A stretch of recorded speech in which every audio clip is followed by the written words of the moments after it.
Yeah. Jessica. Almost.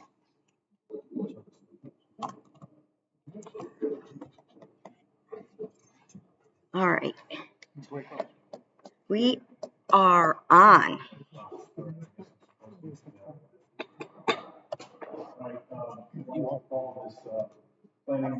Planning and Zoning Commission organizational meeting to order at 7:18 p.m.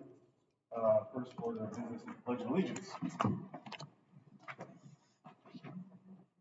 Pledge of allegiance of the United States of America and to the republic for which it stands, one nation, under God, indivisible, with liberty and justice for all. Next order of business is roll call. Starts with the left.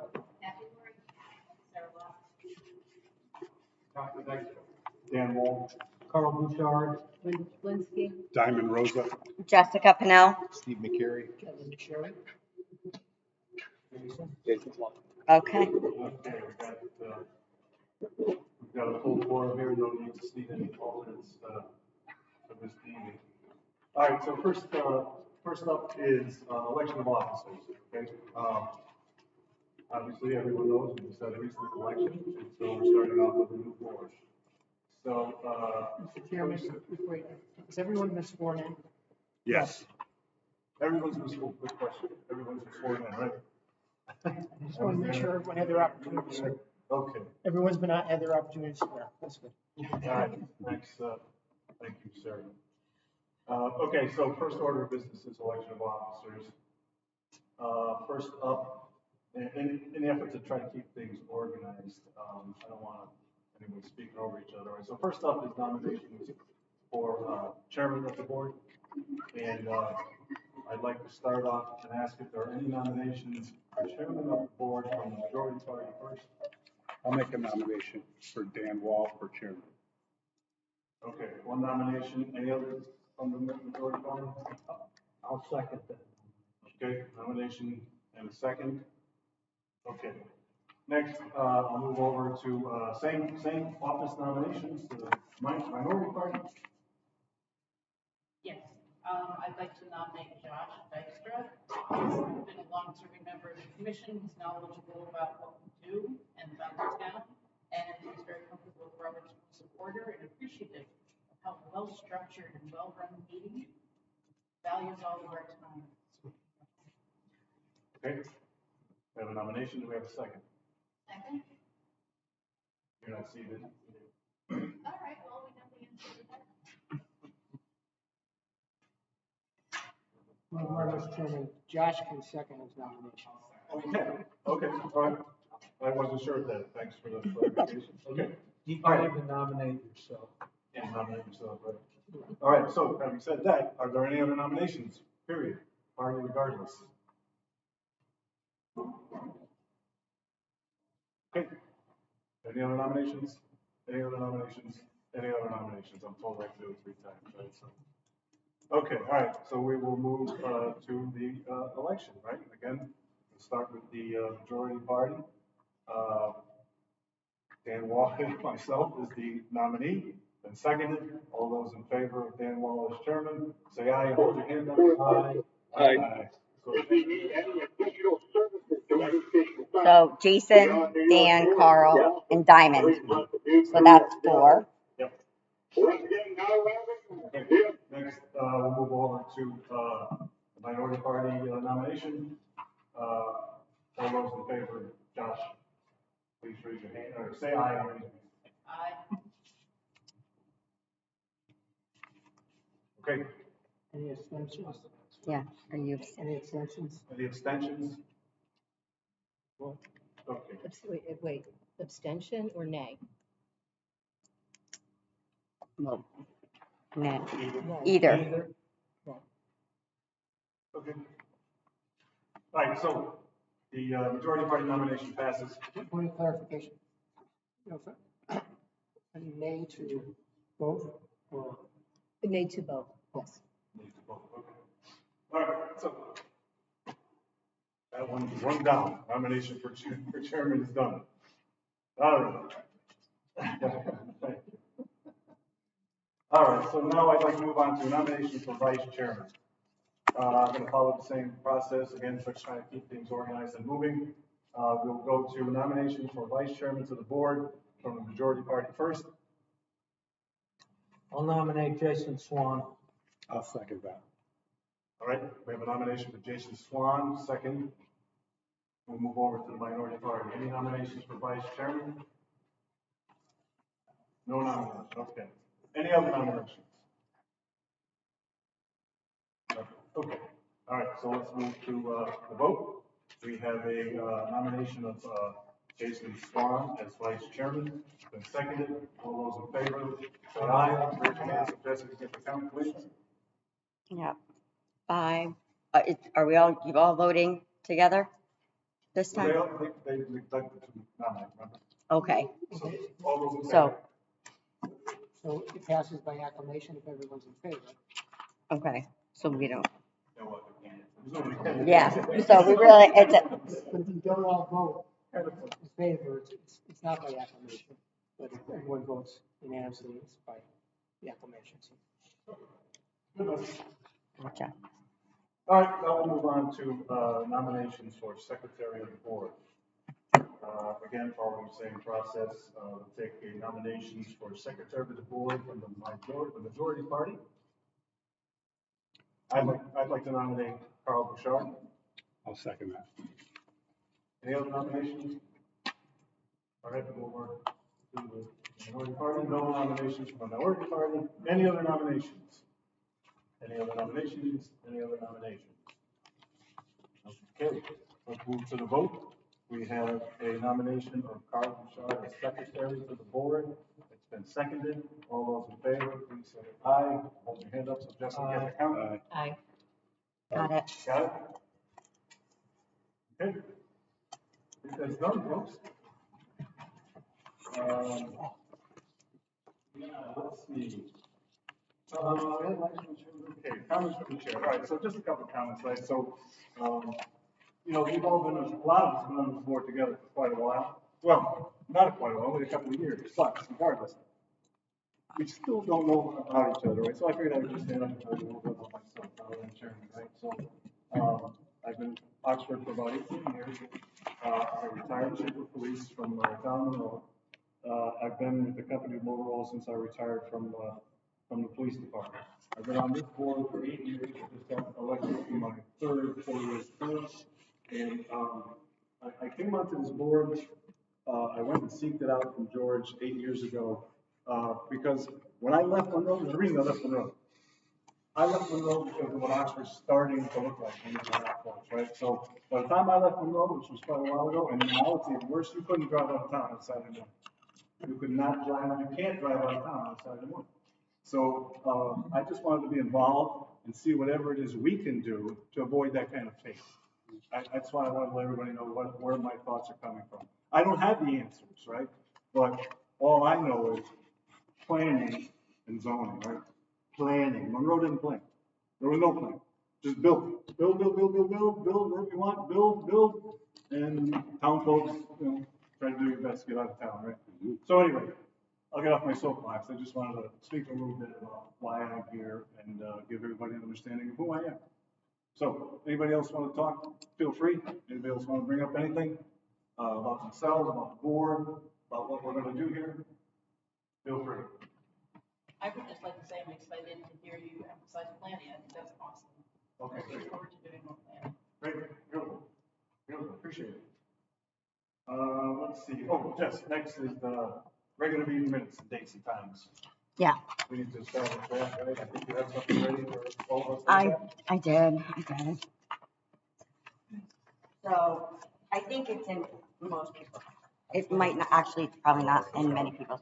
And I looked at it and it makes sense. Okay, great. Yeah, she shows me, it makes sense to me. So, Here. I just want all the other commissioners to take a look at it, make sure they Sorry, guys. comfortable with it. I just passed the presentation. Is that this one? I'm like, why am I highlighting it?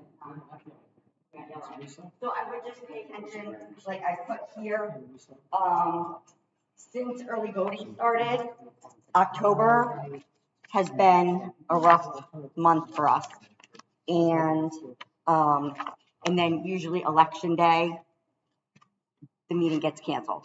I would prefer to either,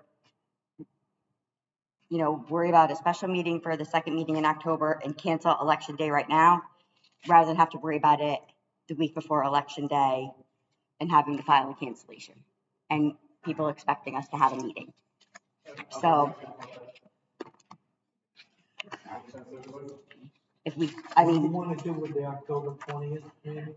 we can leave the October 20th and then, when it comes closer, election day next year and early voting starts, we can maybe, if we have a lot of stuff, schedule a special meeting. If not, cancel it all together or whatever, go downstairs. So you're saying take the 20th and 3rd off the calendar? No, we can leave the 20th it on. Okay. I would say we leave the 20th or no. Okay.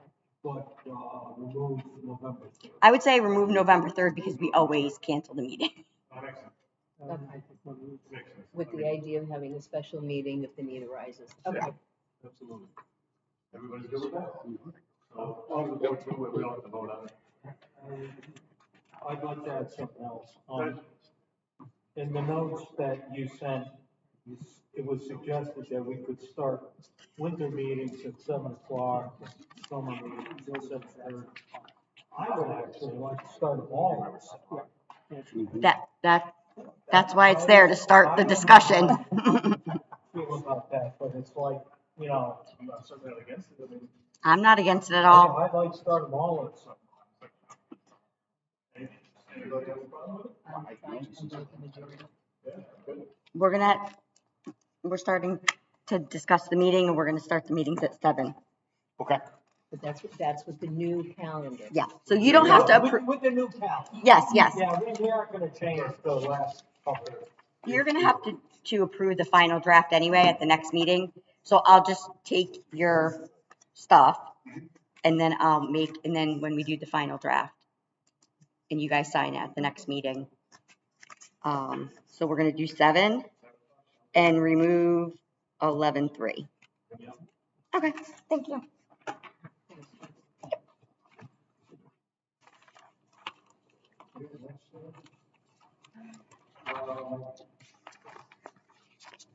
That was agenda format. What do you have in mind? I don't really. I'd like to change it up. It's pretty much the same.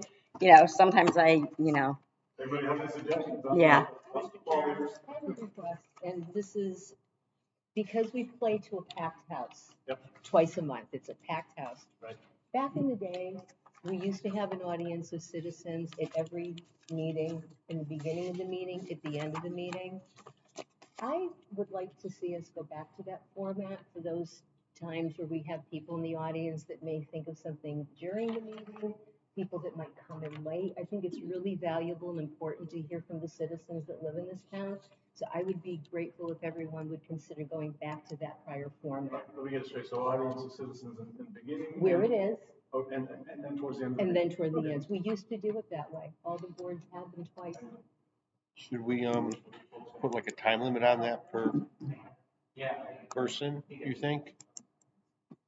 Because we play to a packed house twice a month. Well, I'm just saying, if there's something hot on the topic and someone gets up and they're talking for 15, 20 minutes. Well, that's- Keep in mind, what we can do and we will do is limit time. Yeah, that's why I just asked that, okay. I think, if I may, you can make limitations on comments at any meeting, at any time. You say 3 minutes, 5 minutes. If it's a packed house, like Linda says, let people expound. Right, especially with the packed house, we'll have to limit the speaking. But yeah, I don't problem. Everyone else is good with it? Mr. Chairman, I just have one question. It's this burning question.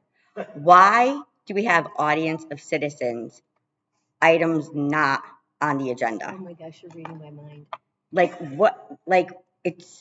It seems, It's not intuitive. yeah, I don't understand why. So it should just be audience of citizens. I'm just asking, I've always just put it there because that's what I've always seen, but I don't know what the reasoning I is. don't know.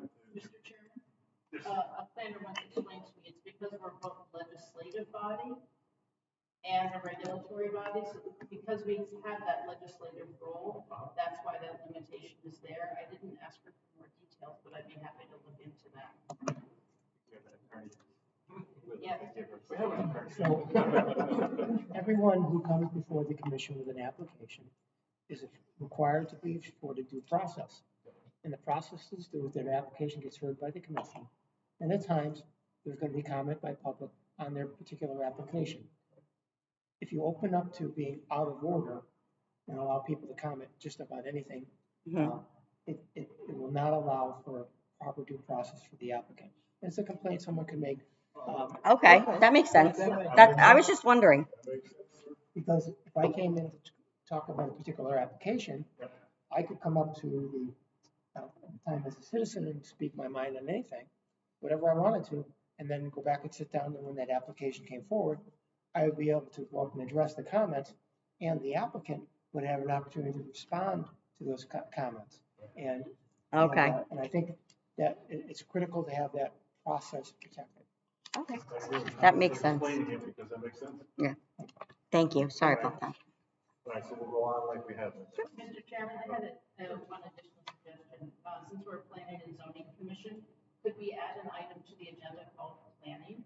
And at that point in time, should we need it, we can use it to do things like, I can't count how many times we said, oh, we really need to revise this section of the regulations. Provide us a space and time to discuss that, even if it's just to hear back from progress on the subcommittee about what they've been doing in that regard. Gotcha, so we can put that towards the end of the agenda. Well, there's an item at the end of the agenda. Any other business that should be, yes, I would think that would cover. I'm looking from an educator standpoint, that visual cue to remind us that we're not just zoning regulation people, that we are also planners, and that we should set aside some time and concentration for that as well. It's important to remember there's a planning function and a zoning function. As planners, you set up the planning conservation development. And as that sets up, you adopt regulations to carry that out as zoners. So in those two capacities, that's how you function. So I don't think you necessarily separate out the two. I think you discuss the two, and now we're going to talk about a planning item. How is that going to connect to a zoning regulation that you're probably going to use to carry that out? So I don't think you want, I understand what Sarah's saying, focus a little bit more, but the first step is the plan of conservation and development and carrying that out through the zoning regulations. Those are your big legislative functions. And I don't think you separate, it's hard to separate out the two, because a lot of the stuff we do here is mostly zoning stuff. I know we have Mr. Volpe's subdivision application, so we're going to be doing a planning function. So those are key things that we have to consider, that as a combined board, separating the two really separates the two functions. All right, so we'll leave it at these then, right? Any other business commission needs necessary? Does that sound good? Okay. Thank you. Okay, we got this agenda formal. Okay. Here we are. Any other discussion regarding the procedural organization or anything really? Anything any commissioner wants to bring up?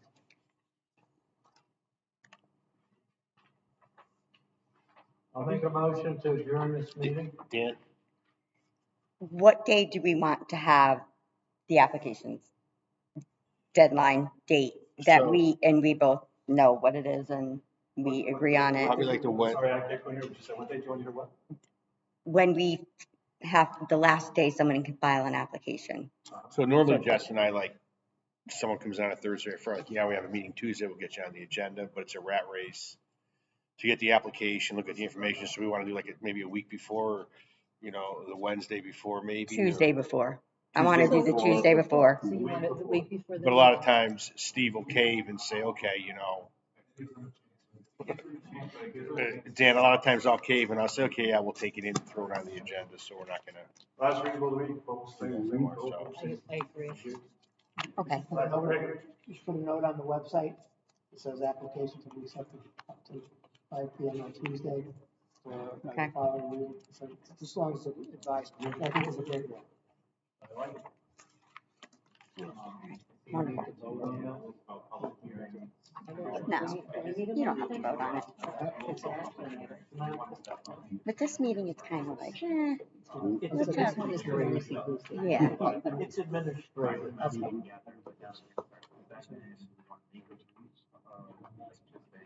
General guidelines. Half hour prior to our regular meeting. We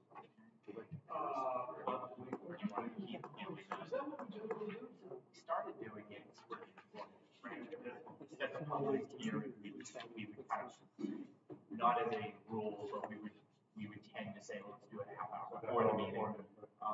I know when we were doing it for a long time, right, we would just take the first half hour of the regular meeting, and then of course if it goes for an hour or an hour and a half, then pushing our regular meeting on. We want to have, at least for ourselves, set a guideline to say public meetings should be scheduled at least a half hour prior to the regular meeting. I don't think so. You want it to be part of the regular. Yes. I would go with the half I mean, hour. in an unusual circumstance where we have 3 public meetings and we want to start earlier, fine. But I think the public hearing should be part of And it in general. And to piggyback on what you're saying, I want to be respectful of people in town, right? We can all agree on when to convene, but it might be easier for people to come at the 7 o'clock hour if we're having a public hearing than to have things cutting into commuting time and dinner time. Simon, what do you think? I think the way we have it set up now, it works well. Yeah. Mhm. I think I so. honestly do. We've had an early meeting a couple of times Yeah. when we thought there would be a long public hearing, Mhm. okay? You know, generally, you know, most of them are pretty straightforward, they don't take a long time. I Mhm. think, as Diamond said, it's worked well. Mhm. Okay, I don't know, Jason, if you can hear us, any comment? Sorry, Dan, what was that? I didn't know if you could hear any of this. If you did, do you have any comments? No? No, I'm fine with everything that's said. Okay. All right.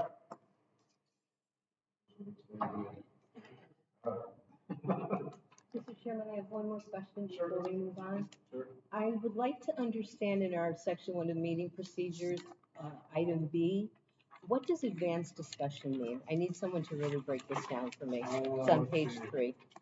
Page 3 is the advanced discussion. Mm-hmm. Section 1, page 3, item B. Specifically during advanced discussion session, advanced discussion sessions, the commissioners will limit their comments and answers to only those of a technical nature. I think that's a question for Mr. McSherry. So during advanced discussion sessions, this is written a while ago, but and I didn't write it. But we do have sessions where people come in and make a presentation to the commission. And the Connecticut General Statute, and I'm not remembering, it was 7- they come in, they can 7-159, where they come in and they talk about their proposal. A pre-application. meeting. Pre-application. Okay. So that could be an advanced session. Another advanced session would be an applicant comes in and that we're going to schedule a public hearing. And the questions want to be limited to the technical questions about the application and not the specifics of the application, which need to be presented at the public hearing, which again gets back to the issue of due process, not only for the applicant, but also for anyone who may be in opposition to the application. So. Thank you. That makes sense. Okay, anything else? And we had a motion on the table, was never seconded to adjourn, so. I'll second it. All right, and seconded, all those in favor? Aye. Aye. Opposed? Motion passes. All right. Let's see here.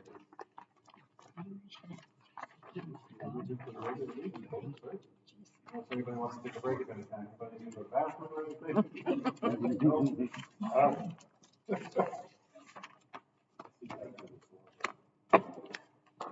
All right, I'd like to call this regular meeting of the Oxford Planning and Zoning Commission to order at 7:42 p.m.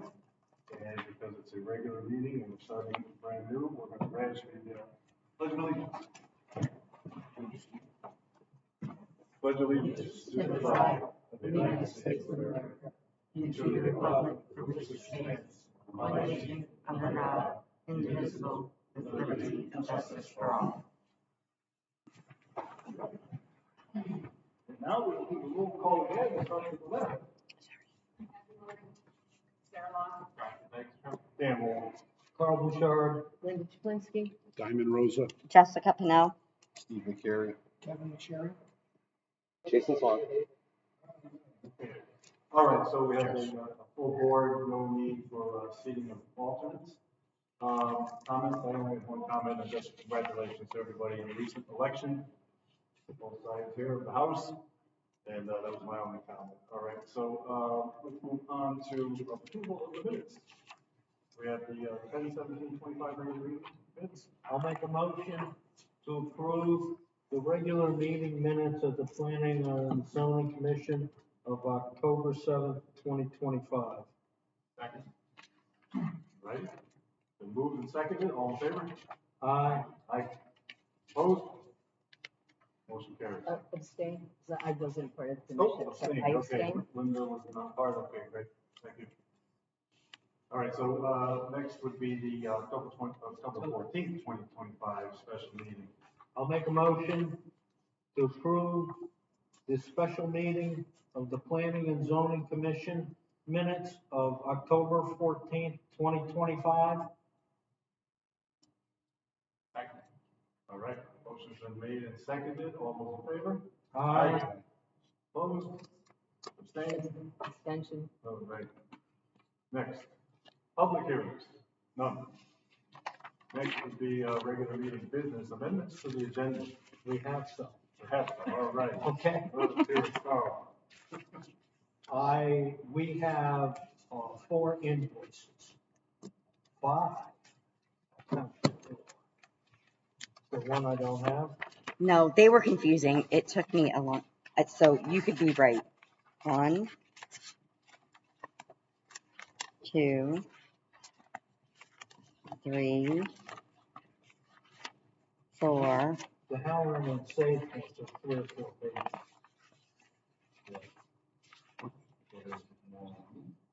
That one's messed up. There's 1 special and 3 Halloran and Sage. Hang on. I gotta see the Halloran and Sage. It's not listed. It's an amendment. Oh, okay. Do you have copies? Yeah. I have them. The first one's for 2020. The second Well, let's just go Halloran with- Sage is for 420, 380 plus 40, and the third one is for 560.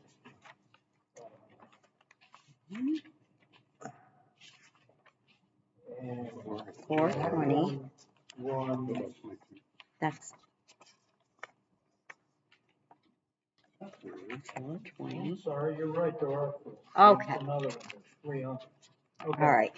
That's all right. I will make a motion to amend the agenda to approve 5 invoices, 1 from the Fisher Law Firm and 4 from Allen and Sage. We can look at.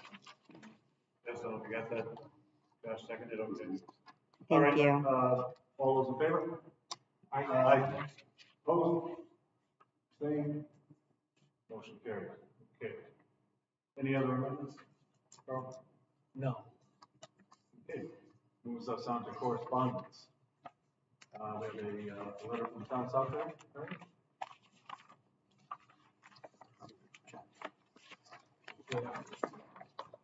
Yeah, I think this one, just when I spoke about it, just, we need just read into the record, or it just need to be noted, that's all. So, any item that's correspondence to the commission, we don't have to read it. We can note that it came in, and if any of the commissioners or the public, we can say that it's on file, or somebody can say, hey, can you email me a copy? We don't have to read that. But, Okay, that one, because they're just notifying some change in their procedure. right. Okay. So, anything that could possibly be an action item, Yeah, like this next. like, or a request, does need to be read. All right, so So- that one just noted, it's in the office, anybody can take a look at it. So hang on, Chairman. So some of the bills I have here for Halogen Sage, like there's a wetlands one here. which goes to wetlands, and then the 3 other ones are for Roosevelt Drive, which I send these bills to the accountant for the applicant, and she automatically mails a check to Hallerton and Sage and gives me a copy of it. So I'm gonna take those bills, because I haven't seen these yet, and the one from Karen Fisher was on Pat. What you're saying, So I don't know like how to, because I had set it up with the applicants that they pay for our legal. Huh? Table. Well, it's an amendment that's gonna go under invoices, so we can However, discuss it however we then. gotta do it. It just, normally I get a bill from Hallerton and Sage, I give it right to the applicant pays it. Then why am, I don't know why you got the one from Wetlands, nor do I know we have the one from I Wetlands. just got all of the invoices mailed to Planning and Zoning Commission, and some of them have late fees and not paid previous fees. I didn't So see him, I'm Brad. not, okay, yes, because I got them today. Okay. And if I'm, so, I think we're good. yes, Internal, we're good. Yeah, thank you. We're good. I understand, because I had spoken to Jess earlier. I didn't know if you here said, okay, have Jess pay him, and then she pays him, then we bill again. I don't know how that works. I just started doing this, so it's fine. We'll take care of it internally. All right, so back to correspondence, we do have a letter from each of them that needs to be read. The commission needs to hear this. We need to discuss it. Okay, there's a letter from E.G. Homes, E.G. Oxford Green LLC, 3 Pump Road, Office Park, Suite 105 in Southbury, Connecticut. The letter is dated October 31st, 2025 to the town of Oxford, zoning official 486 Oxford Road, Oxford. Subject, proposed change from Pinehurst model to Sawgrass. To whom it may concern, we would like the flexibility to modify the Pinehurst model to a smaller Sawgrass model to optimize the marketing demands of this community. The Sawgrass model is approximately 2 feet smaller in width, which allows it to fit within the existing building footprints shown on the approved site plan. This modification will not alter the overall number of units included in this phase of the project. As this adjustment is sales-driven and fluid, we intend to submit the revised site plan reflecting the proposed changes during the zoning approval process. Upon completion of the affected units, an as-built survey will be completed as usual, accurately indicating the constructed unit type and corresponding dimensions. We appreciate your consideration of this request and are happy to provide any additional information or documentation as needed. Sincerely, Matthew Gilchrist, President, E.G. Home LLC. Okay, so essentially they're asking to downsize a little bit the units, right? What it is, simply said. My question is, do we really need to approve this? As a global approval? I didn't want to approve it in-house, so, because it's a minor modification, but I didn't want to approve it. it's a courtesy that they asked us. And we said, maybe you don't have to do an application, we'll bring it to the commission. At least you're informing them, because we don't want them to go doing stuff on their own. I mean, they reached out, they asked us. And so we figured if you agreed to it, we would put this in the file and it would be there. If anyone said, how come this or that, there's something that says the commission thought and said it was okay. It's all gonna reflect in the as-built, of course, so, yeah. Do we know where they're reducing the 2 feet? They're just changing models, I know actually. they're changing models, but is it to the overall floor plan? Does it make a smaller kitchen? I'm So just wondering. They have that existing floor plan up there now. They submitted for bigger. They're just going back to the original. It's a couple feet. I think it's the length on it. They're not gonna, and we asked, are you gonna build any more? They said, no, they don't have room. Yeah, and it says it's gonna fit within the existing footprint, right? Right. And not necessarily the overall number, because this, which is most important. Yeah, I don't have it. It's most probably just to get the setbacks because they're going 2 feet smaller to keep them this. I'm just curious Yeah. how this has been handled in the past, because I live in Meadowbrook. I moved there 7 years ago, and each unit is semi-custom. You know, they would ask us which model we wanted, and they were all a little different. So I don't know how that got handled with planning and zoning. You know, Don't either. did they approve each one, or was, you know? It was a redesign in the field. Yeah, you know, I know they were built certain guidelines, they had to be 30 feet apart, and they had to be 85 feet from the property line, you know. Right. I mean, an example would be someone having a subdivision lot, and what we've approved at the time of the subdivision is an example of what the house may be, as far as square footage and things like that, because they have to meet certain guidelines there, but what it ends up being could be something different.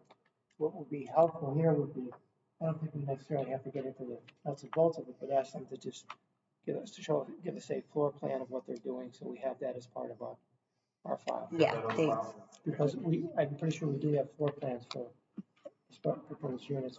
Just what do you want? Can I ask another? well, I want my drink. Yeah, here. I'm thirst dying. Easy, lady, easy. Knock over Jason. Poor Jason. Can I ask another question? Sure. And I could be overthinking it, clearly I wasn't part of the discussion when this got on the table. 2 feet smaller, it's not a big deal, right? But I'm curious, in the overall scheme of things, how many units are they building? And what does that amount to in the aggregate? And are they looking to create space to do something bigger later on? No. They're not gonna do that. Essentially, they had all the lots predetermined, and then the people buying the lots had in auction, I think, 3 different units. So there wasn't a pre-designation of this lot is this type and this lot is that type. It's more, this lot can have any of these 3, and that's what they proposed to us. What this appears to me is they're saying, look, we had Pinehurst and whatever the other 2 were. And the other Now we're two not are going to sold. offer them Pinehurst, we'll offer them this one, and this is 2 feet shorter, probably eases the space between the 2 lots, is my guess. Not knowing the background why, but it seems pretty straightforward. And I know the other phases of Oxford Reach was similar. They were like, here's your floor model to choose from, whatever you like. It seems pretty much straight small or something a little bit narrower. They put 3 units on 1 foundation. Oh, really? It's 3 separate. You know, it's this big. They do 3 individual units on 1 foundation. So it's not. That's the first thing we asked is, are you going to build more? They don't have room. So. Any other questions, concern? Okay, so this is basically, we're not objecting to it, we're saying. Yeah, just a courtesy. Steve, asking for a floor plan, just so we can have it on record. Yeah, we get floor plans. So does the building official. Send them a letter. Yeah, we'll let them know. All right. We've already talked about this item, right? Audience and citizens, or anything that's not listed on tonight's agenda. Is there anybody? Yes, sir.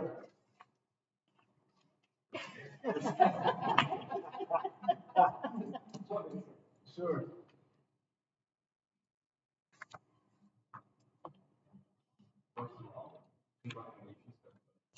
Oh, I don't think I might.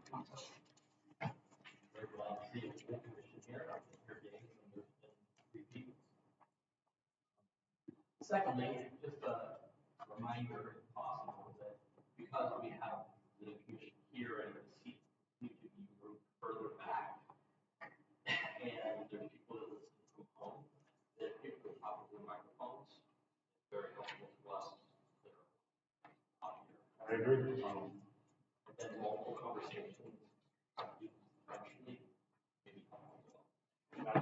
Okay. Thank you. Okay, anyone else?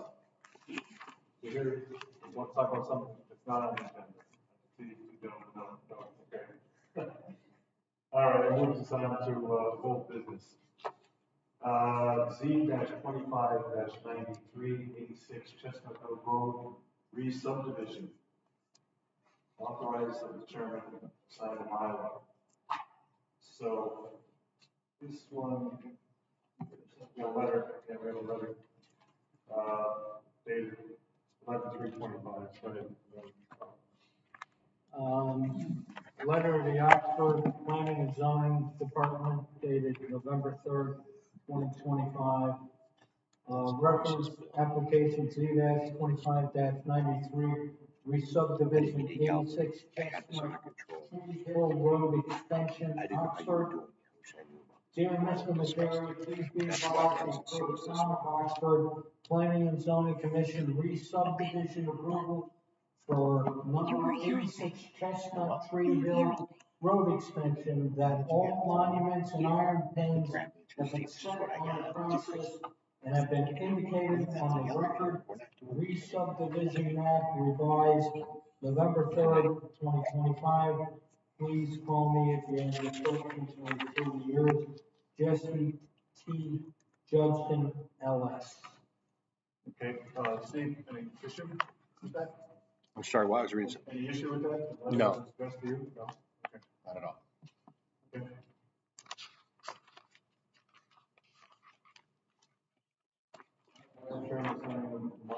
Did we already do that in the last one? We didn't. Not for 86 Not for 86. Chestnut Tree Hill Road So Extension. do we actually need to vote on that? We just- okay. We need to vote on authorizing. That's authorizing me and the secretary to sign the bylaw. I'll entertain a motion. I'll make a motion for the chairman secretary to sign the Mylar, for the Z-25. A second. All right. All those in favor? Aye. Opposed? Abstentions?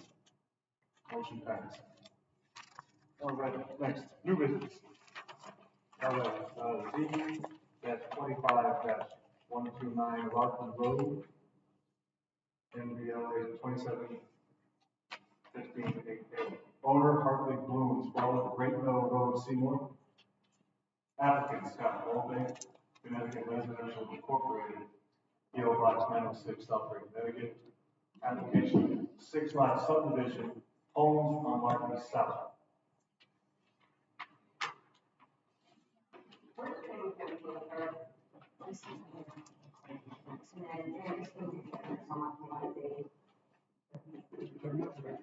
Can someone point me in the direction of the speaker?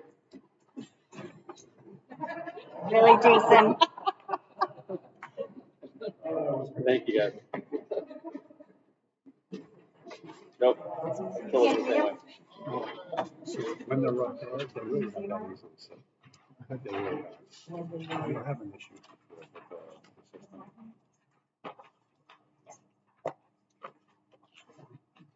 So the big maps that you have on the table are this application. Thank you. Hi, good evening. For the record, my name is Jesse Judson, I'm the land surveyor, and this is Main Street, Seymour Township, representing the applicant and the original name. Also with me is Scott Mulvey, the president of the parcel is 28.76 acre lot on the east side of Larkin Road, located in the residential A zoning district. Has approximately 1,475 feet of frontage along the improved portion of Larky Road, located just south of the intersection of Larky Road and Cotton Road. Proposing to subdivide the parcel into 6 single-family residential building lots, 4 development lots, and 2 interior lots. Additionally, 2 parcels of land are proposed to be conveyed to the town of Oxford. The first piece is a 0.55 acre strip along the whole frontage of the property. This will be conveyed to the town of Oxford for highway purposes, and that's to widen the existing right of way to 50 feet. At the time when the lots westerly side, Martin Road for developed, they gave up some land. And so, per the town standards, the road right of way should be 50 feet wide, so, convey that land, so we have 50 foot right of way. Road. The second piece that's proposed to be conveyed to the town of Oxford is the open space parcel, outlined in green on my map here, and that's about 12.75 acres. There's approximately 4.2 acres of wetlands on the parcel. Majority of those wetlands are on the open space parcel. Some of those wetlands are on lot 1. The lots 2 through 6 have no wetlands on them. Again, lot number 1 is a roadfront lot. It's a little over 2 acres, or a little over 1.5 acres dry contiguous land. That lot does have some wetlands on it. During our approval process, application process with the Conservation and Wetlands Agency, they asked that we provide a conservation easement on that, provide a little additional protection for the wetlands. So that has been proposed, that's highlighted. Going on to lot 2 is an interior lot, 2.9 acres of land. Lot 3 is a roadfront lot, a little over 2 acres. Lot 4 is a roadfront lot, a little over 2 acres. Lot 5 is an interior lot, that's a little 4.2 acres. And lot 6 is another roadfront lot, that's 2.35 acres.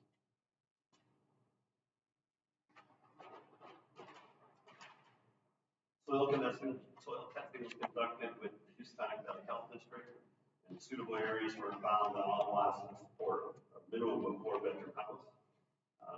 Letter was prepared by Houston Valley Health District dated October 23rd, 2025, and submitted as part of this application, stating that all lots are suitable for septic systems. At that time, we also performed soil testing. We identified areas to provide subsurface stormwater management systems for each lot. These will be infiltrator, Toltec style systems that are buried in the ground that will take the stormwater quality volume from the parcels and put that into the ground. There's one of these systems identified on each lot.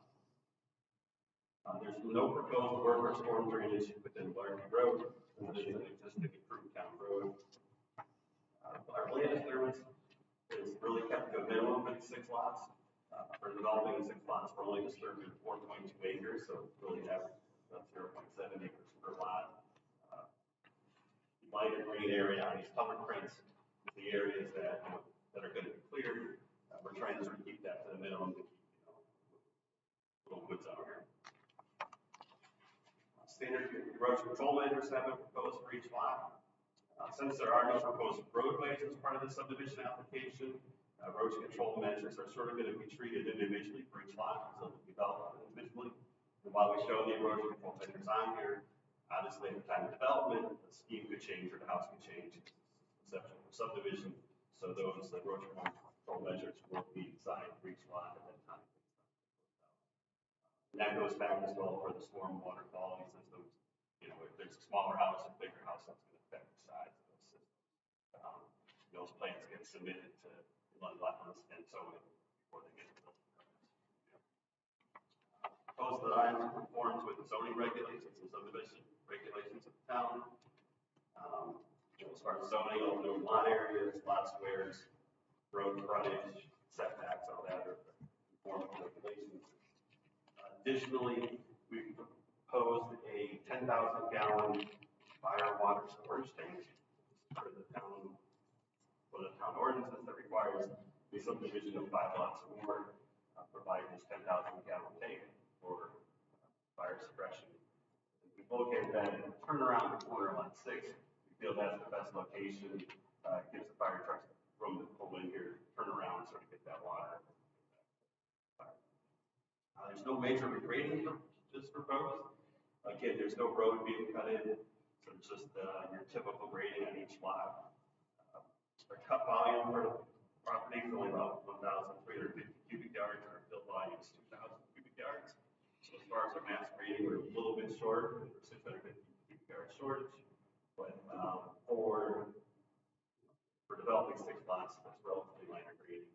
For your subdivision, for your zoning regulations, major regrading is 5,000 yards or more. There's no area steep slopes that are going to be disturbed. Steep slopes are defined by slopes greater than 35% in your regulations. regulations, there's no disturbance to them. There's very minimal disturbance to any slopes between 25 and 35%. The grading for each lot provides a minimum of 50 feet of flat area behind the rear of the house. That's per your subdivision regulations. Development road driveways conform to driveway, Oxford driveway. Again, we're proposing donate a 12.75 acre parcel of open space in the town of Oxford. Per the subdivision regulations, 20% of the land area should be dedicated to the town for open space. In this particular case, this open space is 44% of the lot area, so it's more than double required open space. And again, there are wetlands on this. The subdivision regulations state that the open space can't contain more than 50% wetlands. We're only at 29%.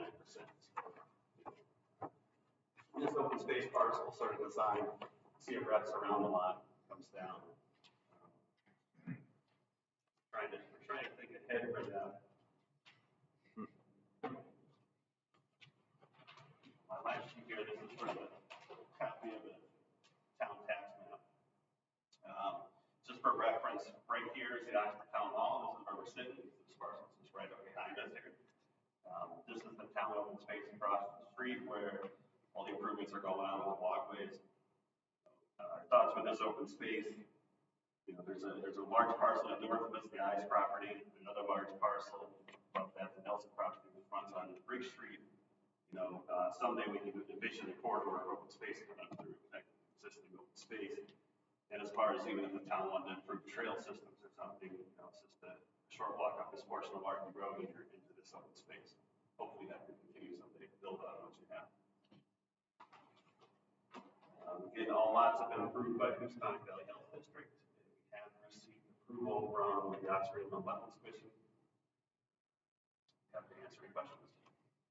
All right, thank you. Just throw it over to the commission. Anyone? Questions? I have one for educational purposes. I noticed looking at the various, your stormwater management plan, and you have one style of management for lot number 1, and then 2 through 6 are going to be identical. So what's different about lot 1? So lot number 1, the house size is considerably smaller. For this particular development scheme, and while we tried the plan, Mr. Bolton has provided actual house plans that used for these things built before. And at the time of subdivision design, these were the houses he intends to build. So lot number 1 is a ranch style home with a smaller footprint than the buildings. So that smaller size is based on that. Inevitably, these are going to change. The market sort of drives it. The customers that come in the door that say, I want this house or that house. People that come in the door are going to dictate what these houses are, how big they are. That's why at the time of for building, within the building permit process, individual plans compare each lot that will directly correspond with the size of the house, and that's what we want to call it. Thank you. Anyone else? Questions? All right. The screen is just, the dark green is just to remain natural. The open space is up behind. This is sort of a blow up. The open space is outlined in green here. The dark green area is just the areas that are covered.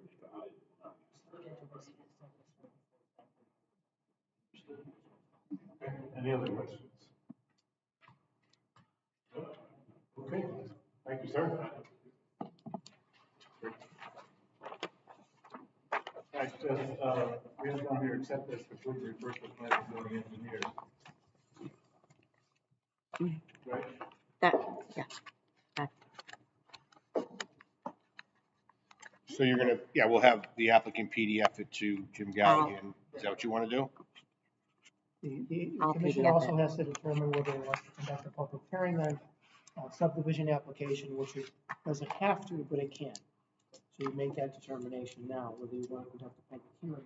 See, that's what I was thinking, when you generally do have a public hearing, right? So We don't have to. where the statute reads, may hold a public hearing on a subdivision application. On a re-subdivision application, we have to. Right. So the commission should consider the proximity of the land to all the other properties around it that were outlined by Mr. Dudson in his presentation. Consider where the 6 lots are and the type of traffic it's going to generate is probably minimal, but it may be something that the commission will consider having a public hearing. Okay, no, I understand. So let's talk about this, what does everybody in the commission think? I tend to think we could. Off track comment that you belong to Jason. Oh, that's maybe you want to try calling him back. He probably hung up on purpose. Please. We miss you, Jason. What? Jeez. I think, didn't we discuss having maybe a public hearing for any application of this nature? I remember that conversation, right? And again, I tend. Sorry, it dropped. That's okay. Yeah. I'll put you back now. I mean, I personally don't see any problems with this. No. Somebody may. I would favor public hearing. Mhm. I'm gonna put you I don't think it needs one. But, I'm okay with it. I don't think it's. You have to put it in front of the microphone so there's a slide. Sorry, Jason. I was up my nose. Jason, I got you, Doug. CDs have so much interest. All right, so, we're gonna set a public hearing. Come on, give me a break. All right, we're almost got it right now, huh? Thanks a lot, Kevin. So can we? Okay, Jason's on my phone. I don't have my calendar. 16. December 16th. December 16th? You won't have enough time for December 2nd. No, I won't be here December 2nd. You want So to- that's too short anyway, right? Yeah, so All right, December.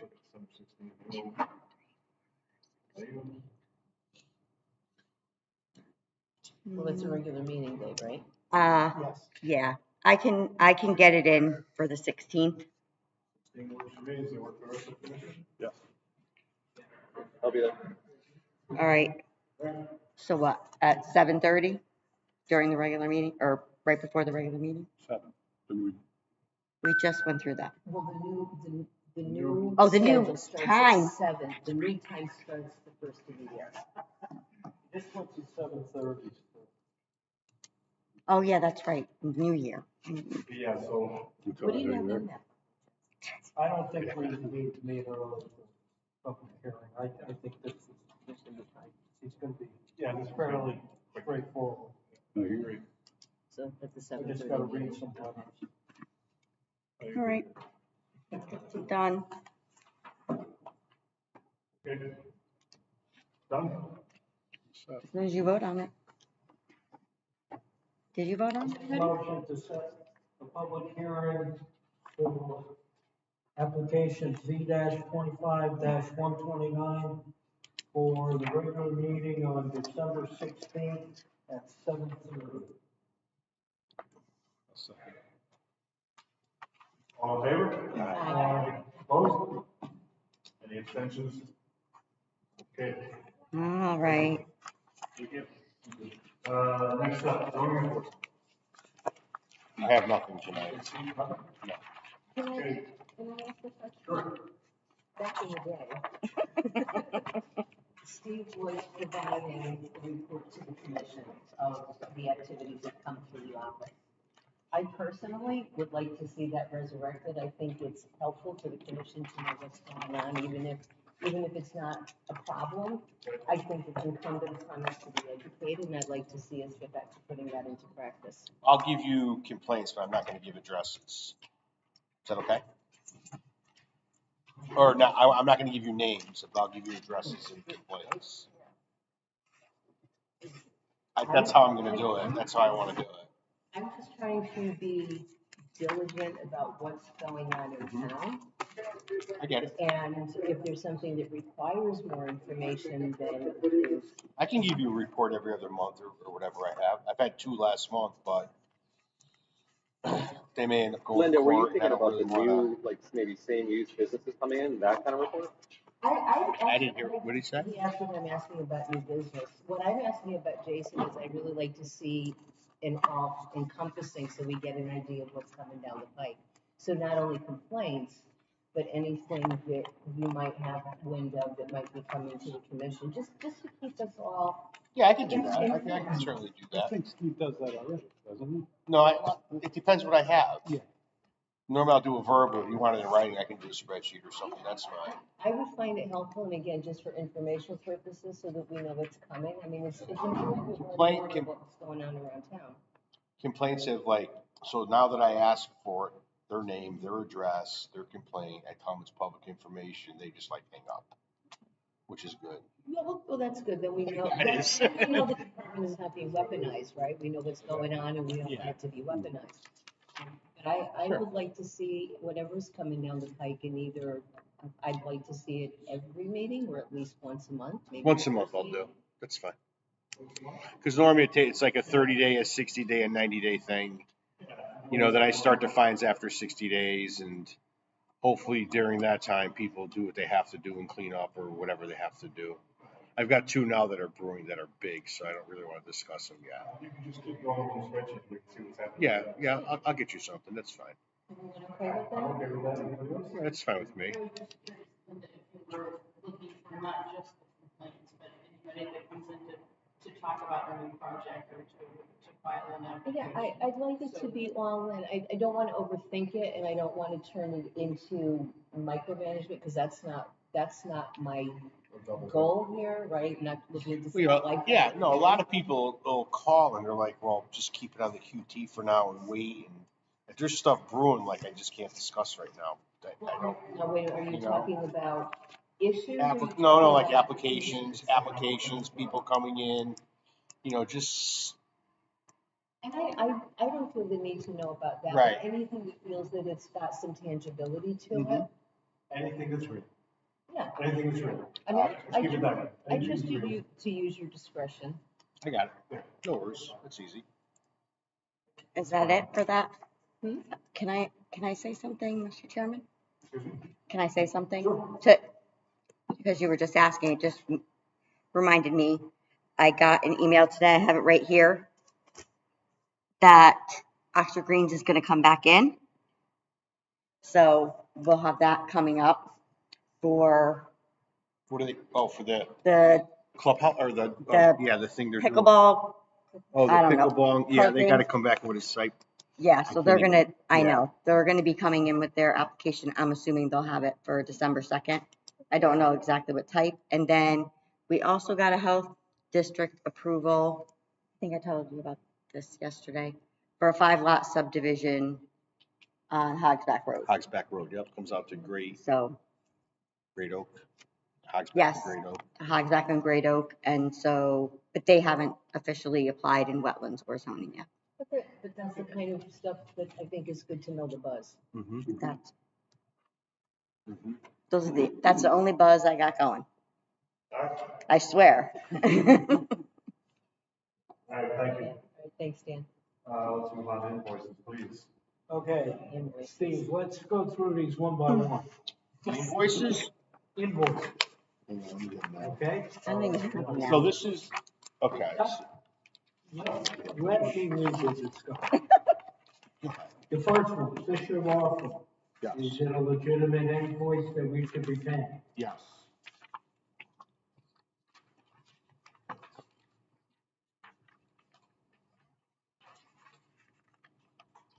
Then I will make a motion to pay the invoice from Fisher Law Firm. Invoice number 3274 dated November 16th, 2025, in the amount of $475. All those in favor? Aye. Discussion? Oh, discussion. Just I want to understand why we engaged Attorney Fisher. She, I see all the backup, but why she would, came in for, an approval on the subdivision. Attorney McSherry was out that day, so Pat said get a legal opinion from Karen Fisher on this. It was for a split or something, and, so that's why it went there.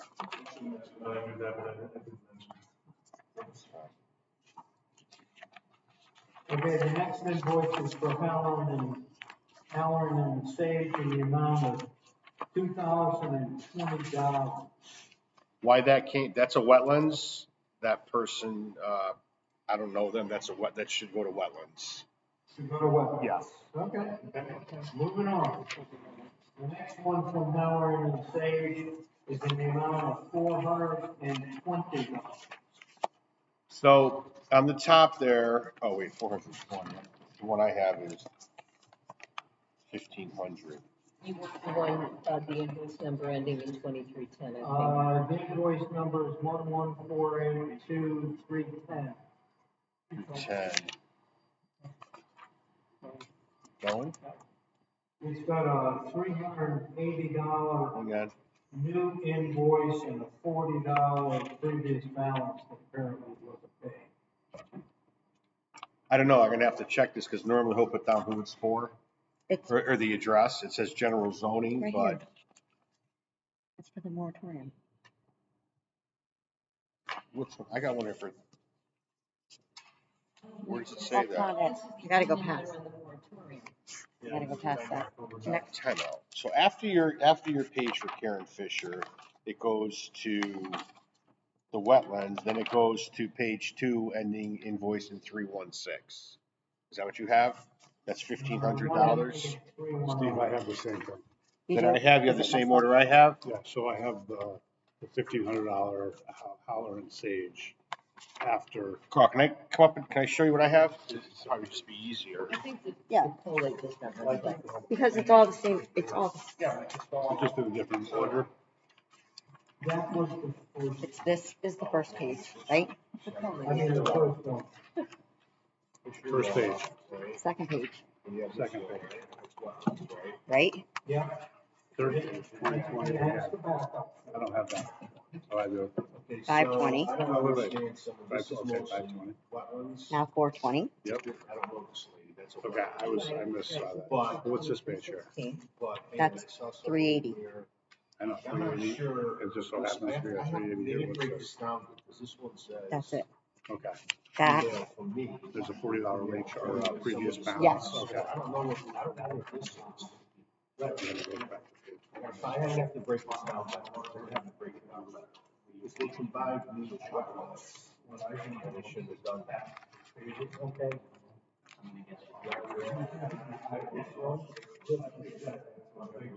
This is for the moratorium.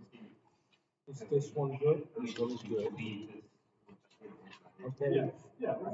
That's back up to that.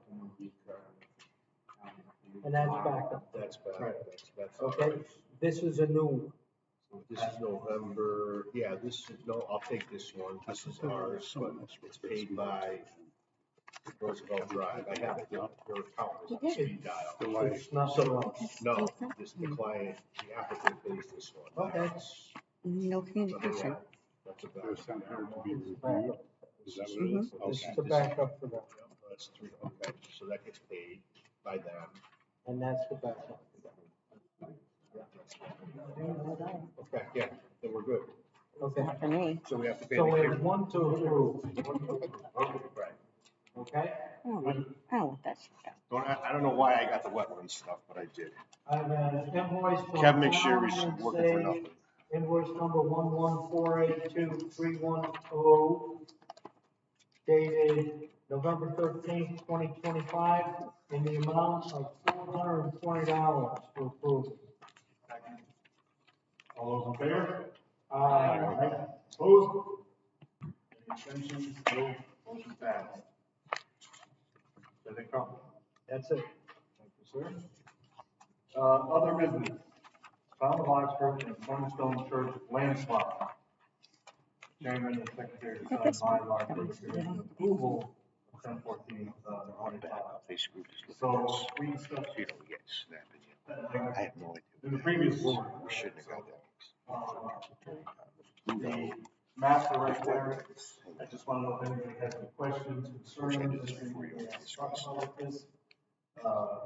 I don't, Linda, you may not be aware, everybody else we talked about this came up to us some time ago. From the board of selectmen for us to approve. Okay, we approved it. Yeah, but I actually, I do have concerns about, I'd like to know who on the commission, anyone at this table, or anyone previous, who bumped it up against the agreement? Because What do you mean? well, there should be something in the purchase sale agreement that gives some information about the map and the boundaries and what we're contracting for.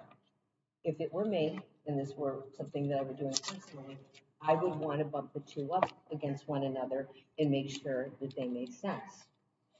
And as I understand, there was an original agreement and there might have been an amended agreement, that there might have been another version. So, I never heard that. and that's it, that may not be accurate, but that's what I've heard from people that I've talked to within this building, okay? I would like to know what the sales agreement states before we go ahead and put our signature or something.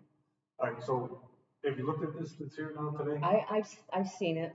Yeah, I've seen it. You see, you understand it, you know what the swap is, what we've agreed to, what actually the town's already agreed to, but Well, I know what the map says, but what does the contract say? I haven't seen any contract. But all I have is the maps. I don't know if we had the contract. First of all, the commission doesn't necessarily review the contents of a contract.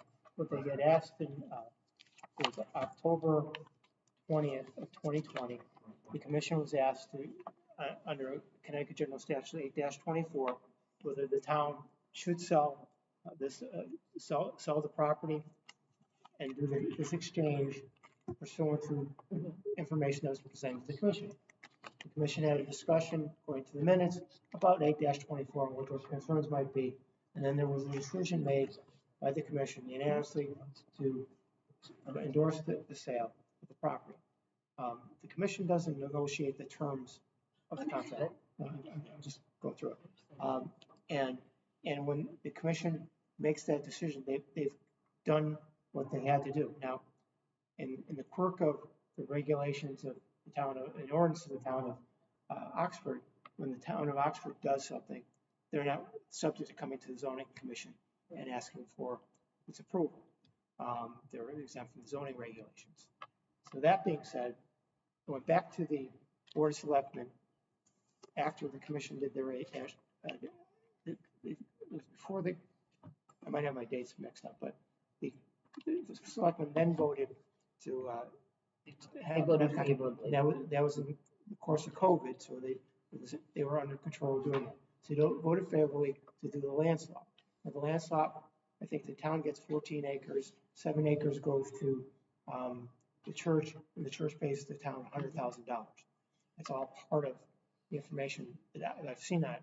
Now, if we're concerned about mapping and things like that, what we have is an engineer that certifies that's what the property is, and that's the property that's to be exchanged, and that's presented to us. If we wanted to verify that, I suppose we could ask Jim Galligan to make sure that's the proper amount. Because what we want to verify as a commission is whatever we're going to approve is what should be approved. In terms of the contract, really our And I'm not suggesting that we should pretend to be contract negotiators. What I'm saying is I'd like to be able to see the document that lays all this out, not to weigh in on the legal aspect of it. Just to say, okay, if I take this piece of paper and I look at this map, for someone, for a layperson, it makes sense. I think we So let me just throw this out there, right? So I knew, and I heard that some members might have some questions, right? And I did too, as a matter of fact, until it's clear to me now, right? But I just want to point out that apparently I know our town attorney said this is more or less a formality. There's nothing we can do to stop this. There's not, if we decide not to sign this, it means nothing. But having said that, Well, not according to the letter, not according to the letter that's in the packet. So are we not bound by the contract in the town clerk's office? That's my question. Having said that, what I anticipated tonight, I knew there was gonna be questions and so forth. My suggestion is, that we table this to give us a little more time. And, we can research it, try to find whatever information you want. And then next meeting, we'll address it. Mr. Chairman. And then when we talk about the we and the research, what are the action items and who's taking those Yeah. action items? So that we don't come back and just Okay, start so looking at each other. let's come up with our questions and we'll decide that. So, At the last meeting, I know we talked about this. Did we Oh, take yeah. a vote to sign the Yes. Mylar? Yes, we did. yes. Yes. I thought so. So as far as I'm concerned, we should sign the Mylar and not kick this can down the road. I know, I agree. If we took a vote, that's a done deal. It's a done deal. So, I have a question to Kevin. Is there any stipulations that could be tagged on this swap where we could potentially call out for them to only be able to use this for one purpose and not to maybe sell it to a developer? That's not in our purview. Planning and zoning commissions are created by statute. Planning and zoning commissions are created by statute. You have certain authorities. That's not within your authority to put a stipulation on that, as this has come to us. Okay. If on other hand, you have an application in front of you, then we have the opportunity to put stipulations within our powers. Specific uses, things like that, but not at this point. Yeah, just maybe a little reminder, something to consider for the future Yes. planning of Oxford. It came to us for an 824. If we had questions, we should have asked then. Because, you know, like an 824, they can do it. And if we don't give them something or a favorable recommendation, they don't have to listen to us. But when it comes before us, if we have questions, I think, yeah, I feel like now it's kind of a little. I understand. But listen, to get back to what we were discussing there, if we voted on this, it's over. And Commissioner Lott brought up a minute ago, but yes, the motion was made, seconded, we all voted. We had one nay, but 16 yeses. Okay. I think the signing is happening. Yeah. The questioning, I don't think is. Good Yeah, old Pete. It's a good point. We can present some questions, it's not a problem. But I think in terms of us signing the bylaws, that's a foregone. Voted on it, we're gonna do it. So, We're gonna have to cross our fingers. but if we have any questions, sure, I mean, I'll go to, the board of selectmen myself if we have any questions you want me to track down. I think what Linda's point is well taken, that you want to just verify the land is correct. Because that's all you're approving is the land swap. And any other terms of the contract, that's not our bailiwick. And you're going to be signing that map saying, this is the property that was agreed upon in the contract to be This is swapped. what was agreed to. And that's what our job is. Okay. Sounds reasonable to me. I mean, it is what it is. And in retrospect, and Jess's point was well taken too, was that when something comes before you, an 8-24, I'm to ask a lot of questions. And if there's a contract involved, the trouble is, if we don't vote in favor of it and make a favorable recommendation, and we make no recommendation, or we vote against it, they can still vote 2/3 vote and override us. So it's good to get the information in. We meet twice a month, so we would have the 35 days, which we have to get back to them regardless. So if something came in, we could make inquiries. And if you remember, when we did some 8-24s with Jeff, when he came in, they haven't even gotten in front of us for some at all. And they really need to be in front of you so we can better understand what's going on. I agree, absolutely. That was our opportunity. Shame on us. I didn't mean it like that, but like that's what I like. It just, yeah. You know, that was our opportunity. So, 1 minute. I'm aware. But that was our opportunity to pepper with those questions and so forth, or concerns, right? So, again, Mr. McSherry's point well taken.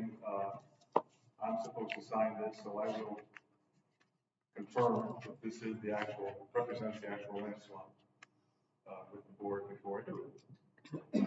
Last forever, because I sat as chair in the Naugatuck Planning and Planning Commission many years ago, and I actually have a project going on right now that the map that I signed is there, and it's still correct today, this day. It'll last forever. So Exactly. Signing it in blood, Dan. Yeah, Just like apparently, signing it in I blood. gotta prick my finger and, They're going down in history. You are, actually. Someone's gonna look at that one day. Paper, old man. okay, next item, any other business? Anyone? Yeah, since I'm talking tonight, based on what we're talking about here and what Jeff was bringing up about the 824 and how we can be, sometimes things I've noticed in the some years that I've been sitting in the audience, is sometimes things come before the commission and there isn't always a nice window of opportunity to look at things. So what can we, to look at things, to hear about things, to get things in advance, and sometimes my perception has been that the commission is dealing with a tight deadline through no fault of their own. What can we do to improve the lines of communication, enhance the lines of communication, probably a better way to put it, between the Economic Development Commission, the Board of Selectmen?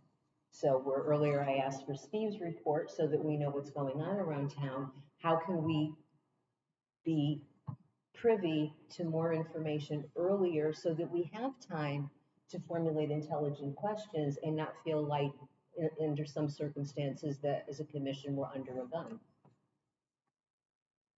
Good point.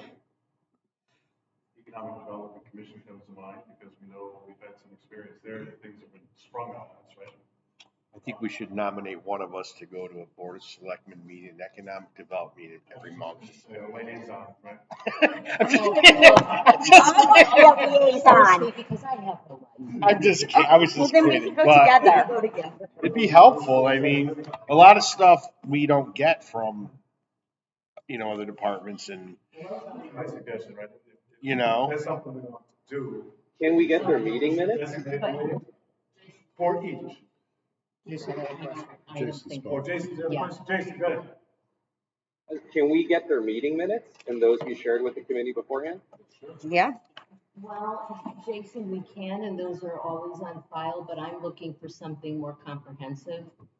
For instance, talking to the chairman of the Inland Wetlands Commission, talking to our selectmen one-on-one, right? Because minutes, as we know, they tend to be high level, and sometimes there are things that are percolating behind the scenes that haven't come up for discussion. Why don't they come to our meetings maybe once a quarter and present something? If we can get them here, I'm in favor of that. I really couldn't hear what Jason said. He said, why don't we get them to come to our meetings maybe once a quarter? That would be great. That would be great. I would suggest the things that are under your control. The biggest thing is if something comes in front of you, you have whatever the issue is, you can make your questions and inquiries at that point, because we meet twice a month, as I've already said. I'm sorry, Kevin, We meet twice a month, so, if something comes into us, that's the time to raise the questions. And we all need to be proactive about that. And if we see something and we think, what does this mean, or what's this issue? We can go back and ask the question of the selectmen or the economic development people. Those are things that you have to be proactive as a commissioner, because we're going to get an application in or whatever it is. We have time to act on it. So we can raise some questions, and either a commissioner can go back or a staff member can go back and ask the questions. And I agree with that. And I think it's prudent for us as a commission to table things pending further information. I guess what I'm trying to gear up for is, and I need to learn more about what those windows are, right? Because obviously I'm the green kid here on the block, but I want to ensure that when we have these weighty things that come before us, that we have ample opportunity to walk away to ask the question. So for instance, in your scenario, all right, something comes before us, it's like, okay, well, we're not prepared to make a decision on this, we need more time to discuss it. Then we have another a meeting 2 weeks down the road, and what are we doing then? Are we aggregating our questions, or are we all going off in different directions, asking our questions independently? How do we organize our information, our output, our feedback, so that we're working as a unit and not going in different directions, and also being responsible with what we're seeking and what we're sharing? I often suggest that as a commission, that the chair could inquire with commission members to follow up on something, whatever it is. Sure. And delegate that maybe on a rotating basis so that everyone isn't overburdened by it. But if it's something someone's interested in, they can certainly do that. But I would think that the chair could ask each member to do something.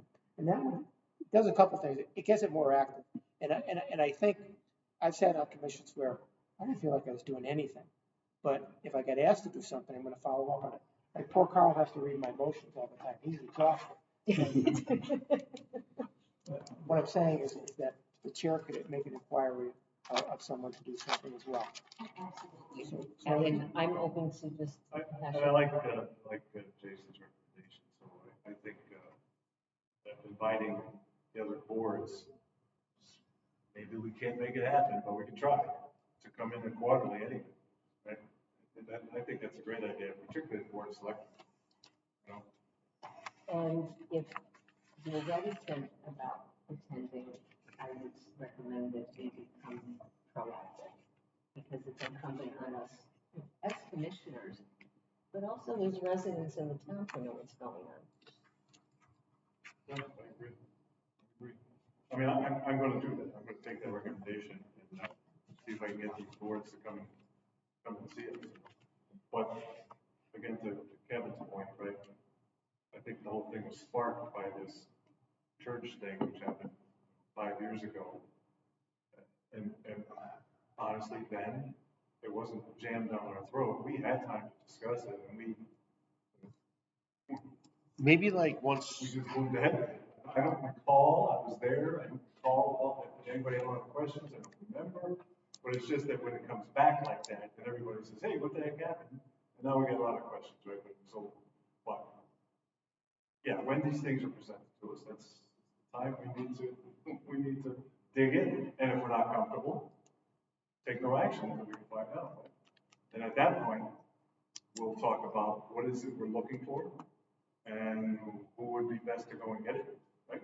We've got to take it on a case-by-case basis, really. So, Mr. Chairman? I think that was his point. Yes. Just, I say something really unpopular, I'm sorry, Jess, but if you close the deadline for applications a week in advance, does that mean that we could get the materials a little bit sooner? When I have meetings the night before P&Z, it's hard for me to make the time to go through all the materials before we sit down to discuss things. And then I would know better whether, do I have questions about this or do I not? Because I'll have time to digest it. So. I'll tell you right now, before anybody jumps to any conclusions, it is what it is. I try. I do not work on Fridays. I do not work on Fridays. Okay? Do you work Saturdays? Actually, you probably might have gotten an email from me on a Saturday here or there, but I try not to. And I know I've said this before, if there's a day off, like Veterans Day, you're very, very, because that's 3 days. How many hours is that? 24 hours. That's 24 hours to get done, 5 days worth of work. So it's not a lot of time, especially working with Steve.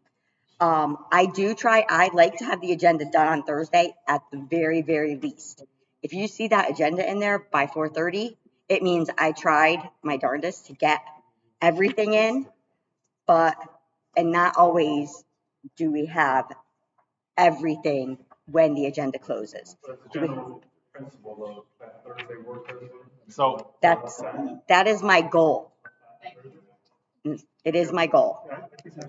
I think we did the thing that will be most helpful to get the information We did formally, So 65 we said that applications have to be in a week before the meeting. So, Oh, hold on, Carl. We were basically already not taking any big applications. So, yes, we made that official in here, but Steve and I, we didn't really take anything huge.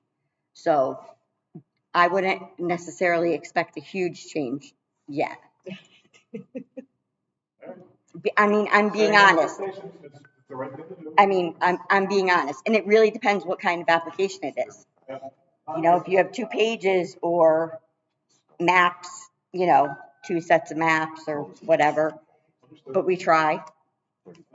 And all of it is online now too. Not the Z number is something that I need to do the agenda.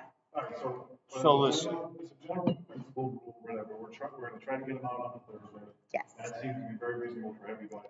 We understand things happen, and they could happen, and you'll give us the heads up. Yes. But, no, I appreciate you setting expectations. It's good. I just think we get an application in, we have to commence within 35 days. We have 65 days to close that, to talk about it, so we can close it. Then we have 65 days to vote it. So that gives us like 130 days. We were gonna have it last time.